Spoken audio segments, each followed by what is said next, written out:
I think what really whets a prosecutor's appetite is they have a victim who is pretty, cute, beloved, and when you just put her picture up in that courtroom, it makes a difference.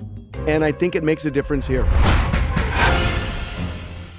Mark, we just got something that I think shows that drugs killed Hayden Panettiere, and I'll tell you what we got. So Brian Hickerson, who is Hayden's boyfriend, and I would say secret boyfriend, which we'll get into in a minute, his brother gave us a statement that he texted Brian and Hayden on that Sunday morning, last Sunday, and didn't get a response, went to this Airbnb where they were, and then found Brian, who had just woken up, and Hayden laying in a bed. And Brian then administered Narcan to her. Now, we knew that Hayden had been struggling over drugs for a long time.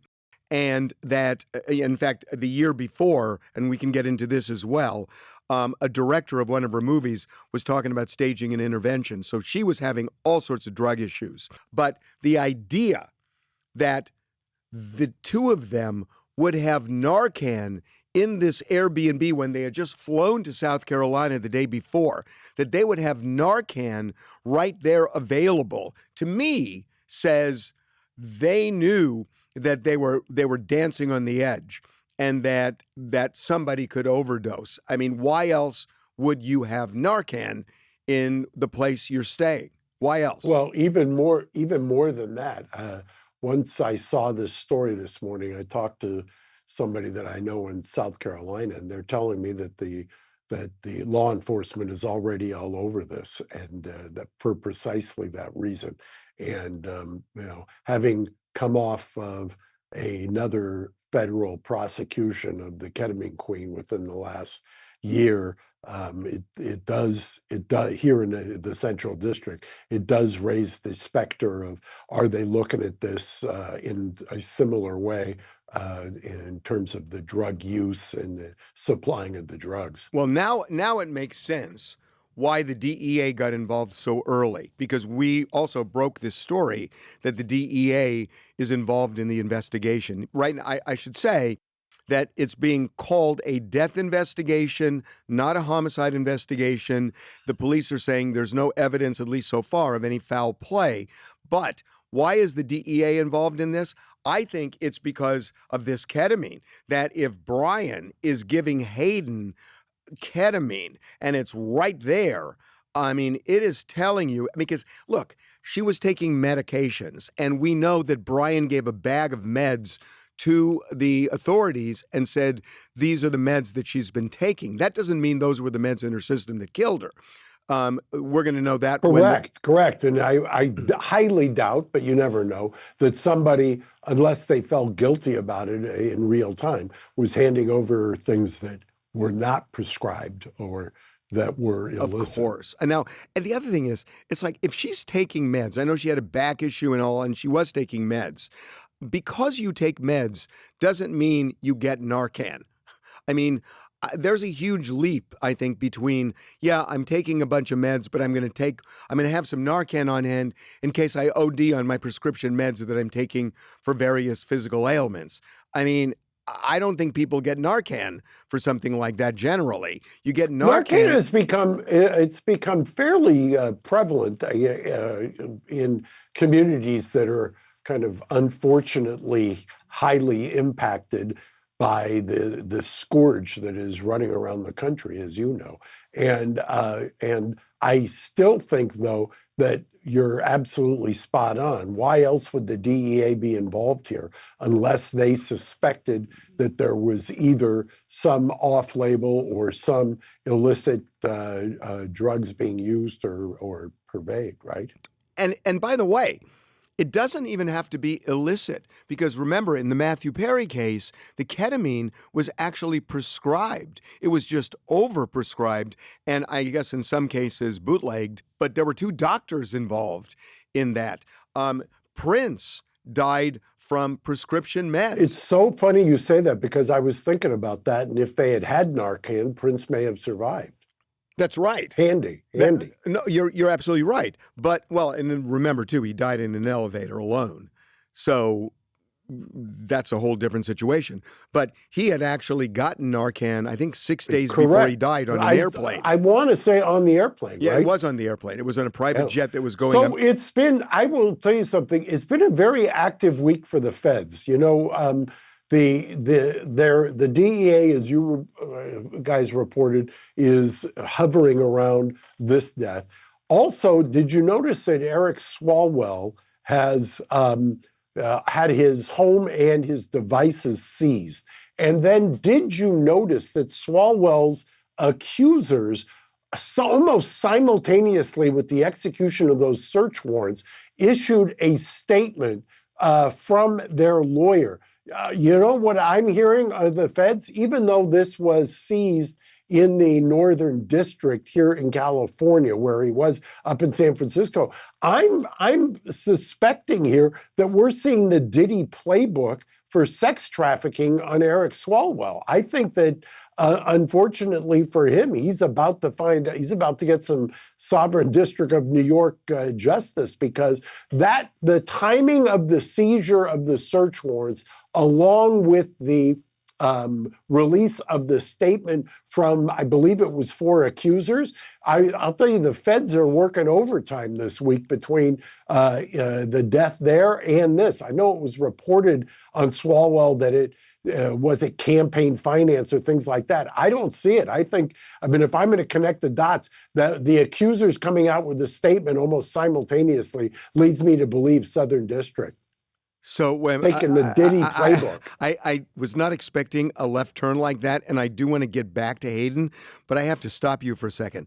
The Southern District lost the Diddy case, and the only convictions they got were the Mann Act, and they never would have filed that case in the first place if it was just a Mann Act violation. It was the other things that they were going after him for. So what would they be going after Swalwell for? Because as far as I remember, these women were people who worked on the Hill. It was a different situation.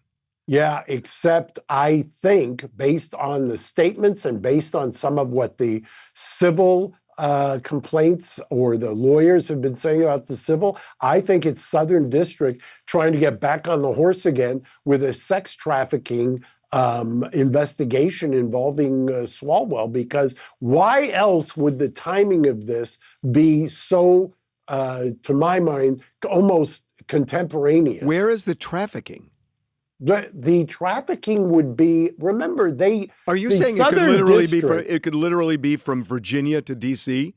Oh, absolutely. Or you could have on the sex trafficking, the movement basically anywhere. Look at what happened with the Alexander brothers and look at that prosecution. And that was also, right, I think that was Eastern, if I'm not mistaken, but out of New York. The Eastern and the Southern kind of ping-pong their sex trafficking investigations and then prosecutions. Remember, the Diddy prosecution was the Southern District coming after the Eastern District prosecution of R. Kelly. And so they ping-pong back and forth in terms of their prosecutions for sex trafficking. Okay, let's get back. I'm fascinated by this, but maybe we'll get back to it again. But we got to talk more about Hayden, because this is really crazy. So, look, you've got a situation here, and I think this is one of the reasons the police are looking at this, is that Brian Hickerson had all sorts of problems. I mean, this guy beat her to a pulp, to a point where she had to hide in her apartment for weeks. He was convicted of felonies as a result. And then she had to pretend that they were no longer together, even though they never really broke up. She kept staying with him, and she did it for her career.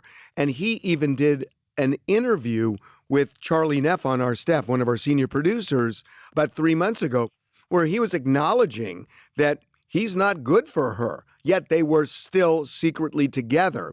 And she has had all these substance abuse issues, gone to rehab multiple times, and fallen off the wagon. And people were so concerned about her.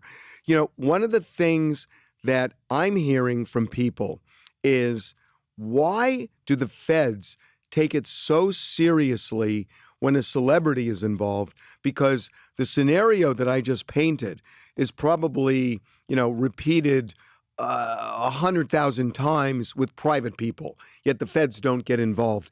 And a lot of people feel that this almost is celebrity justice.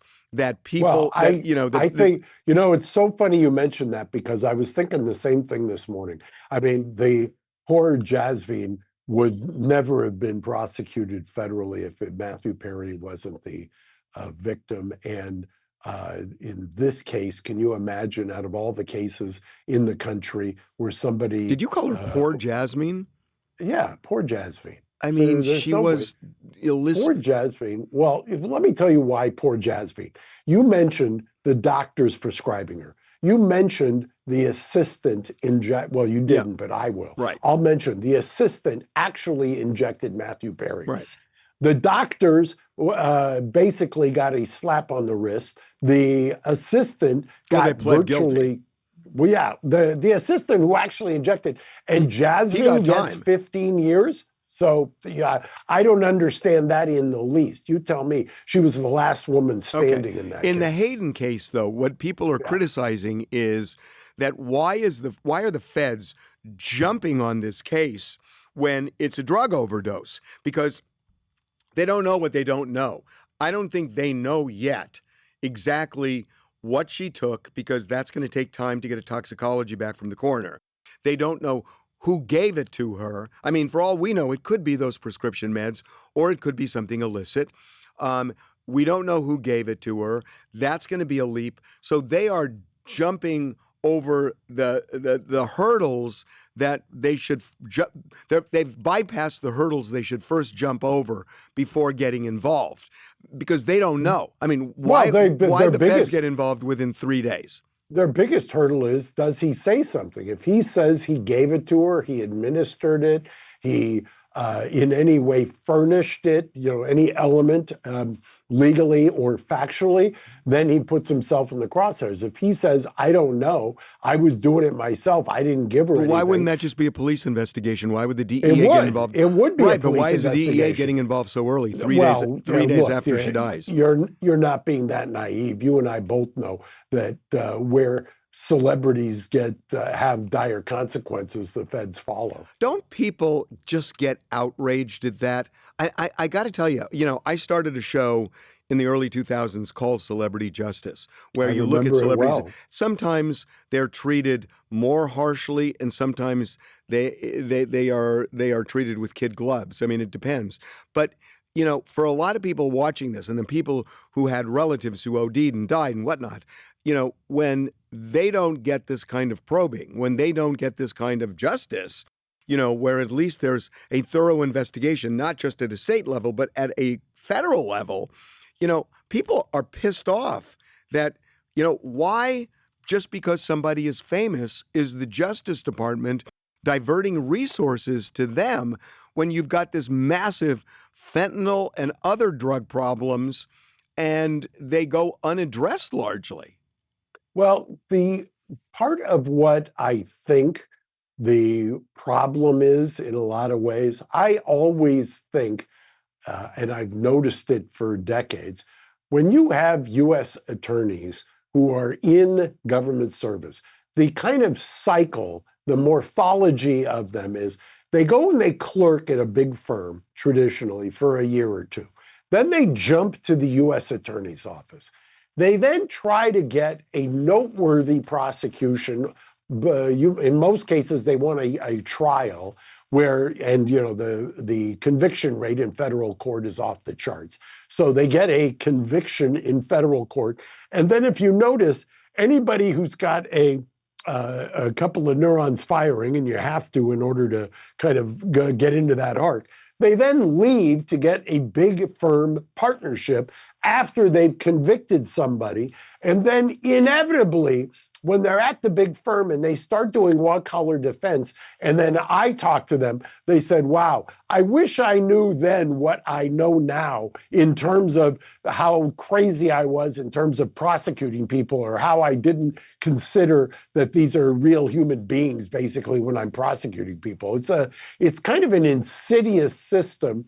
And to your point also, the public understands that sometimes if you raise awareness, that's a double-edged sword, right? But this is the DEA. It's not the Department of Justice yet. It's the DEA. Well, don't you think the DEA is? They've already gone to a U.S. attorney. Well, they may have gone to a U.S. attorney, but it's the DEA that's triggering this. So I don't think that argument applies, that it's somebody at the DEA who's trying to make a name for himself.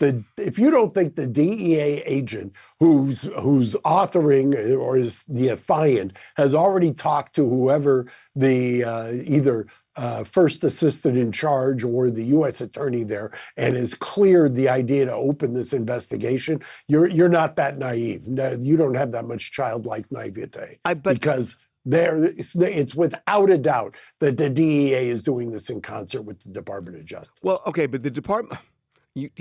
Help me out here. Some mid-level prosecutor is not going to say, I'm calling the DEA to trigger an investigation 3 days after Hayden Panettiere dies, and we don't really know what was in her system, and we don't know who gave it to her, if she had anything in her system. It can't be a mid-level guy. It's got to be somebody higher. Mid-level. When you say mid-level, the U.S. attorney for a district it's like their own fiefdom. They run that district, wherever that district may be. And they've got somebody who, and as you said, there is all kinds of attention on this case right now. And you're talking about South Carolina, and other than Murdaugh being retried, what bigger case or what bigger death is there in South Carolina right now than her death? And if you don't think the U.S. attorney office there has paid attention to this, or somebody at the DEA has talked to them about it and said, what's going on here? Or for all we know, and this is complete speculation, but it would be based on facts, they must have in that area there, based on stuff that I even heard in the Murdaugh case, they've got a drug pipeline that goes through there. So you don't think that they're going to say, wait a second here, this may be an adjunct to some investigation we've already got going. Can I tell you what really I find crazy here? Look, Brian Hickerson and Hayden Panettiere flew out Saturday night, a week ago Saturday, to South Carolina. She dies Sunday.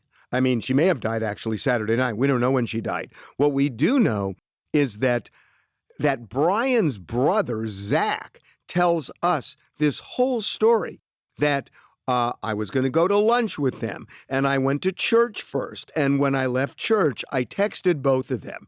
And when neither answered, I went to their Airbnb.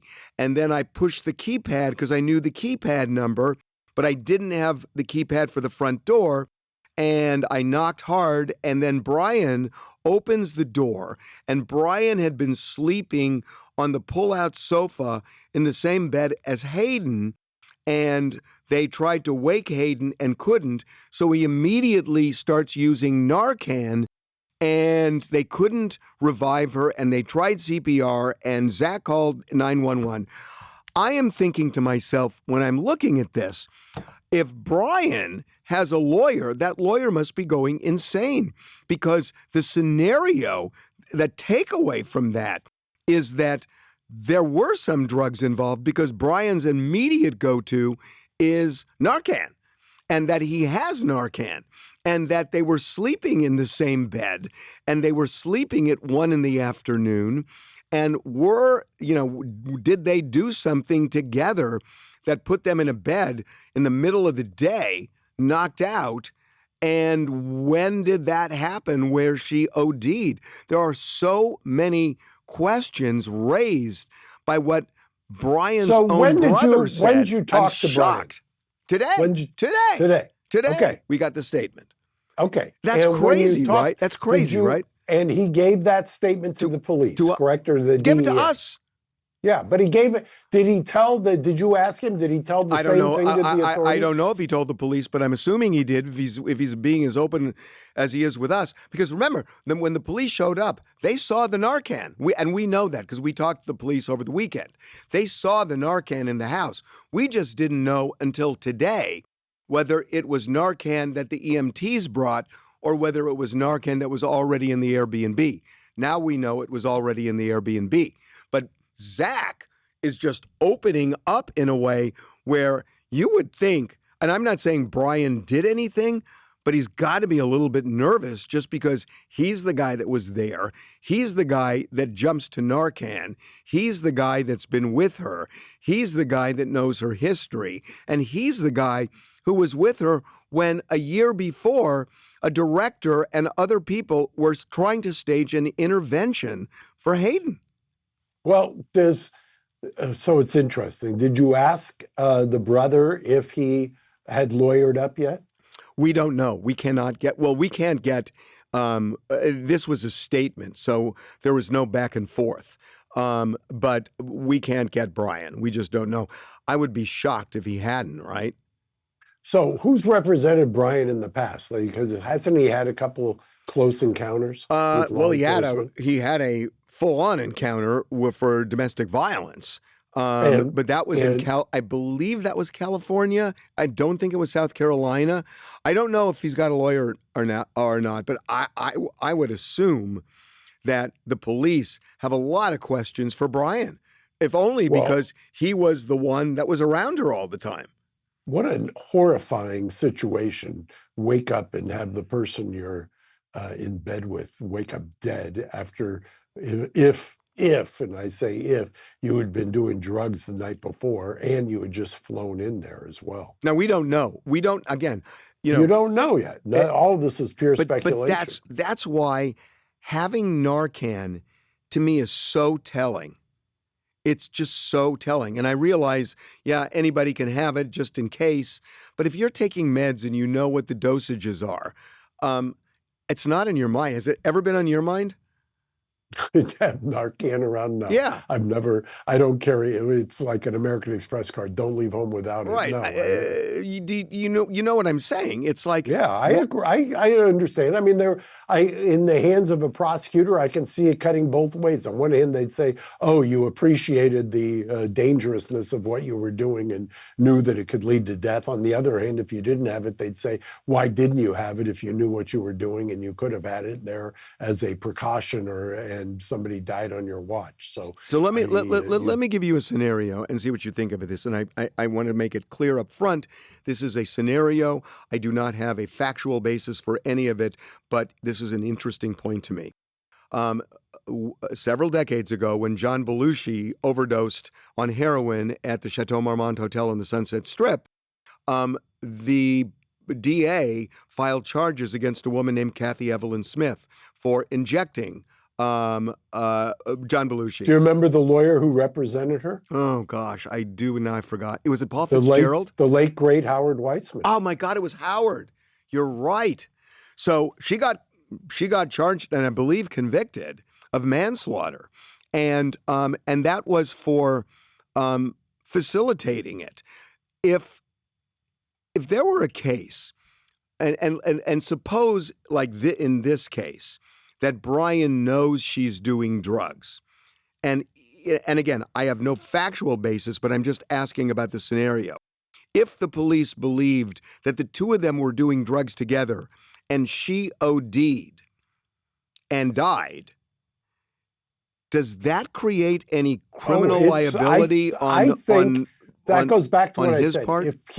If he makes a statement, and it doesn't have to be directly to law enforcement, but if he were to make a statement to his brother, for instance, or to somebody else, then it would be admissible, not hearsay, because it's a declaration against penal interest. And a prosecutor would use that statement in order to say, especially with Narcan present, that this person knew, they had the knowledge, that gave them the criminal intent. I mean, you could build a case and your memory is great for remembering that they did build a case here in Los Angeles County many decades ago in that very similar situation. So, but that's what I'm kind of getting at. That if two people do drugs together and they're illicit drugs, say, and one of them dies, why is the surviving drug user, why do they have any criminal culpability because the person they were with died?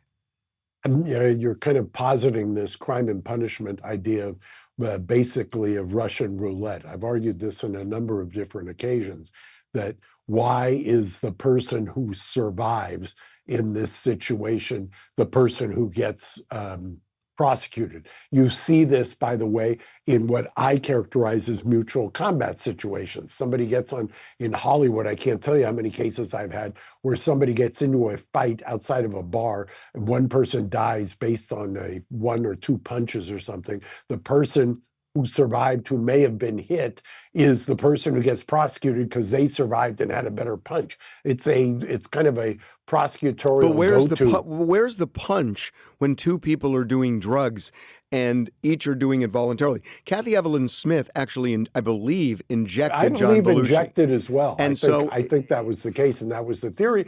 But and that's also the theory with Matthew Perry. So let me give you, they went steps removed from there. So let me give you a scenario. And again, this is just a scenario. Suppose it's a hypothetical. A hypothetical. Suppose he went out and got the drugs, and the two of them then did the drugs, and she died, but she took it of her free will. It was something that he didn't necessarily inject or anything like that, but whatever she consumed killed her. But he supplied it and brought it over, and the two of them partook together. Is that enough to establish criminal culpability? Well, I'm running around in my brain is a case many years ago. I think it was out of Van Nuys Court. And I think they did prosecute on that theory, and I think got an involuntary manslaughter conviction. I think that a bunch of the factual predicates of your hypothetical come into play. Who obtained the drugs? Were the drugs administered? Did somebody take them themselves? You can even do a step further back. And I'm not saying this happened in this case, but I've seen this on many other occasions. If you took drugs that were laced with fentanyl and then that caused the death, then could you go back and the person who sold it, they didn't administer it. No, that's the Mac Miller case. Yes. Yeah. And Mac Miller, they got a conviction. So the answer is yes. But in this case, I mean, look, we have no idea what happened here. But here's where I see the greatest vulnerability, if in my hypothetical. The problem is that if you and I did drugs together, and Saturday night at about 5 o'clock, 2 hours before you go to bed, we decide we're going to go. Right, and neither of us have an obvious problem, but we do it together, and one of us dies. I don't think the other is automatically responsible. The weakness in this case that could create culpability is that Hayden is a known substance abuser who had a serious drug and alcohol problem, and that when you do something like that with someone with that kind of vulnerability, it almost creates a duty to refrain from doing it with that person. And if that person and again, this is a hypothetical, but if that person were to facilitate the ingestion of a drug on the part of somebody with known substance abuse history, then I think you could make an argument that there is culpability, at least involuntary manslaughter. I think so too. And part of the problem with invols, as I call them, the involuntary manslaughter in the statutes, is in a lot of ways, the jury instructions, and I've seen this in many jurisdictions, clearly in California, it's not that big of a stretch to get to an in ball. You can build a hypothetical like you just did, and that gets you to the mental state with jurors very easily. There's nothing that kind of is endearing to jurors about somebody who's got a red flag when it comes to somebody who's also kind of susceptible to substance abuse. Plus, remember, part of the backdrop of this is so intertwined with American society. Everybody, all you have to do is look at the opioid crisis. I mean, I think even today, as we're speaking, I saw that one of the Sacklers got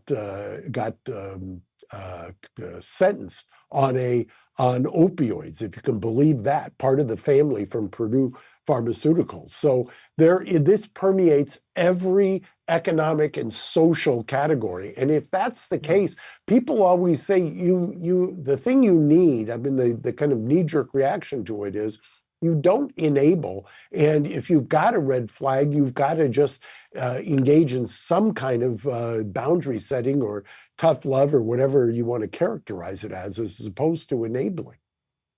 You know, the last thing, I know it sounds so superficial, but I think it's so real that I think what really whets a prosecutor's appetite in a situation like this is they have a victim who is pretty, who is cute, who is beloved. And when you just put her picture up on a poster board in that courtroom, that a jury, and it's not right that it happens this way, but it happens all the time, that a jury is going to feel more than if it's somebody that it's Luigi Mangione. He's good looking. It makes a difference. And I think it makes a difference here. Always is the case, unfortunately, or fortunately, depending on whose ox is getting gored. But you've tapped into something that is almost universal. Yeah. Well, this is going to be fascinating to watch. I'm very anxious to see. Thank you, Harvey. Have a great weekend. I'll see you at 5 tomorrow. We can exchange drugs at that point. Okay, Mark. God. Oh, God, you are too much. Bye. Bye.